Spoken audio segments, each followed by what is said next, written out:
কাছে না থেকেও ভালোবাসা যায়, তবে অন্য সবার মতো হয়তো রোজ দেখা হয় না, একসাথে হাত ধরে পথ চলা হয় না, কিন্তু একজনের প্রতি অন্যজনের চিন্তা ঠিকই থাকে।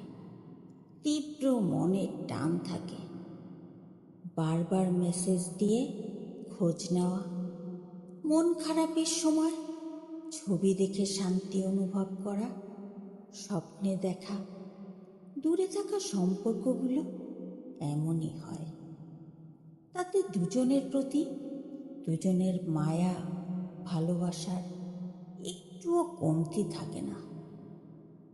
তবে মাঝে মাঝে খুব বেশি মন খারাপ হলে শুধু দু চোখ বেয়ে এক ফোঁটা জল গড়িয়ে পড়ে।